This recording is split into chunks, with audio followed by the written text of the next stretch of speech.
راځئ نن د افغانستان د پولیسو کیسه راسره وګورئ. السلام علیکم پلاره. وعلیکم بچیا، څنګه چل که چې روان شوې؟ او پلاره بس روان شوم او غوښتي وي راشئ.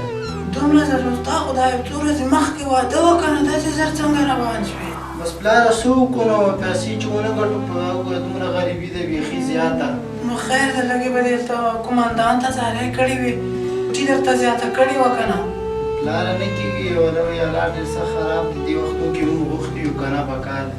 دې وخت کې خو تګ هم سخت دی بچیا. دا طالبان وګوره او جنګونه دي، وطن حالات ډېر خراب دی. بس پام کوه بچی چې چوټي نه درکړي نور هلکان. بچی پام کوه ډېر. ښه دې ښه وي، ښه دې ښه وي. الله دې تاسو ته بس موږ ته نور څه ووایو، دا وطن دې الله جوړ کړي. ګوره که نه دغه پولیس او دا سپین ږیری بابا چې تاسو ولیده دغه یې پلار دی. دغه بچي یو څو ورځې مخکې واده هم و او اوس بیا لاړ وظیفې ته. د څه شي وځي لاړه چې په کور کې یوه بوجه اوړه هم نشته او اوس بیا لاړ سنګر ته. خدای خبر چې له هغې خوا به ژوندی راشي او که نه. دغه بابا یې په تمه او په انتظار شپې او ورځې سبا کوي. راځئ نوره کیسه هم راسره وګورئ.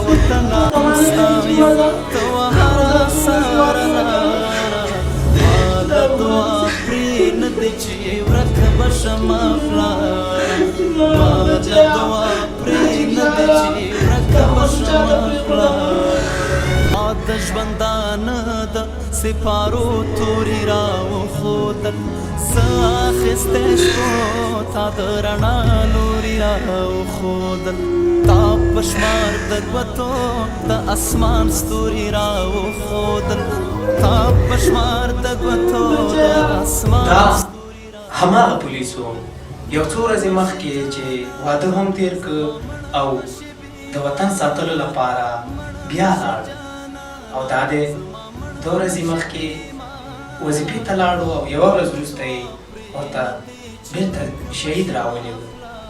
نوره کیسه به د بابا د خولې واورو چې هغه ته د عسکر قمندان کړې وه. اوس به یې بېرته موږ ته تکرار کړي.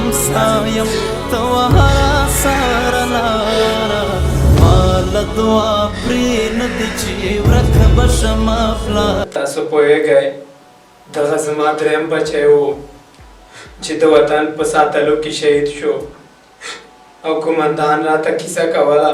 ویل یې چې ستا بچی ډېر تکړه و. د جنګ په وخت کې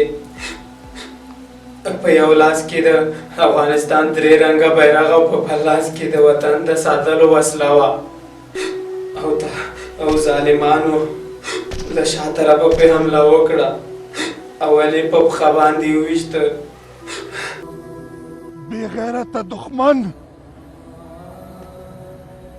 شا له طرفه ګزار کوي په دې نه پوهېږي چې د افغان سرباز په سینه باندې 50 مرمۍ ښه په اسانۍ خوړلی شي. بې غیرته دښمن. او بیا یې په موچي تار مری ور پرې کړه. دعا پرې نه دی چې ورک به شمه پلاره ما له دعا پرې نه دی چې ورک به شمه پلاره. چې خیر دی نوره سوله وکړئ او د افغانستان په جوړولو کې سره یو شئ. نور د خپلو کې وژل سره بند کړئ. خیر ده نور زمون ګران وطن ته نیکمرغي کله راوړي نیکمرغي کله راوړي